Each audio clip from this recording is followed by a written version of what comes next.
Saudara-saudariku, salam damai sejahtera, berkah dalam. Oh Rasta, kita berjumpa dalam belajar Alkitab sambil merenung. Tema kita kali ini ya Sabda Bahagia. Ini dalam khotbah di Bukit Yesus menyampaikan Sabda Bahagia. Dari Injil Matius bab 5 ayat 1 sampai 12.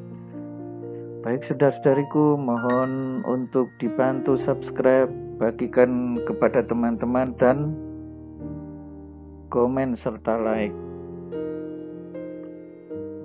Saudara-saudari yang terkasih, ketika Yesus melihat orang banyak yang naik ke atas bukit, setelah ia duduk datanglah murid-muridnya kepadanya.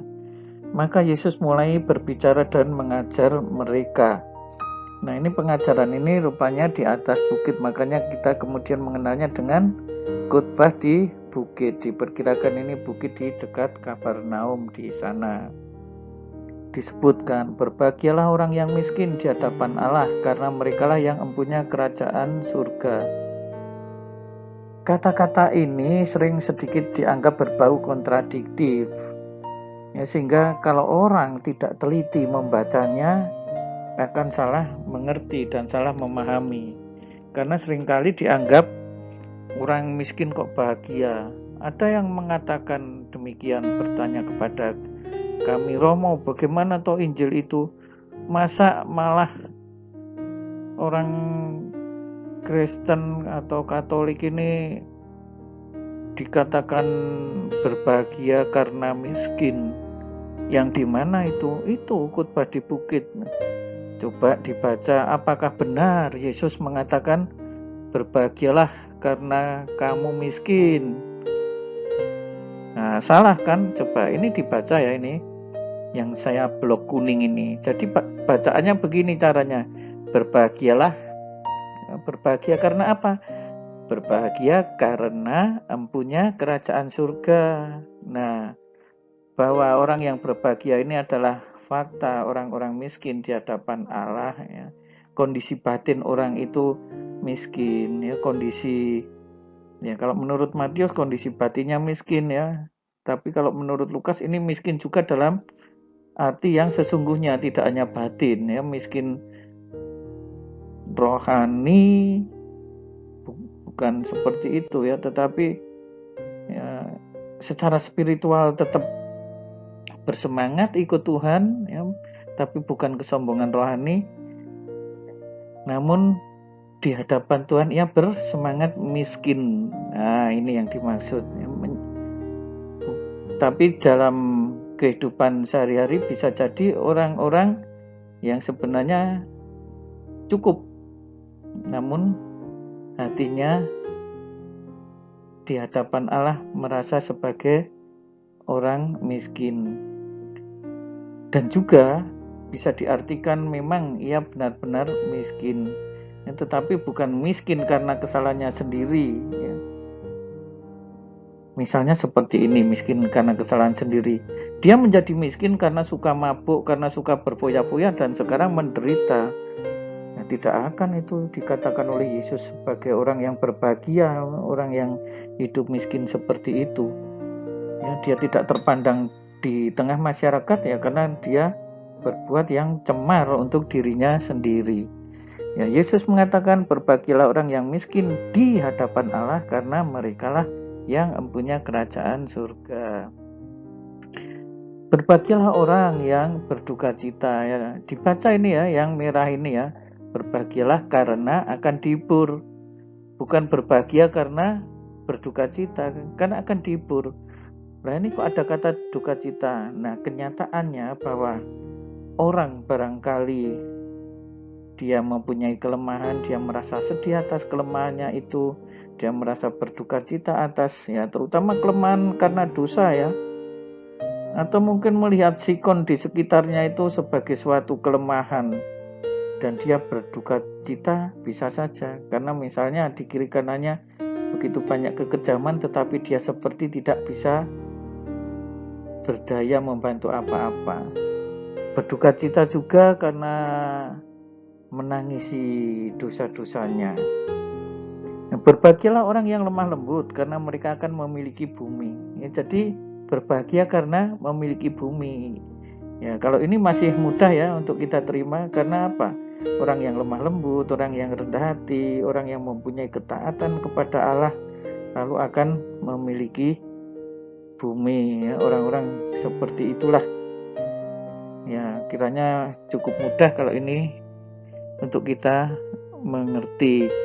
Berbahagialah orang yang lapar dan haus akan kebenaran, karena mereka akan dipuaskan. Ya, banyak orang di dalam kehidupan ini lapar haus akan kebenaran, sehingga kalau ada hal yang bertentangan dengan kebenaran, ya seperti ingin meluruskan, ya, ingin menempatkan secara benar, ya. Jadi berbahagia karena akan dipuaskan. Ya, siapa ini? Ya ini orang-orang yang haus akan kebenaran. Untuk ini pun kita masih bisa mengerti, agak gampang dimengerti, mudah dimengerti. Berbahagialah orang yang murah hatinya, karena mereka akan beroleh kemurahan.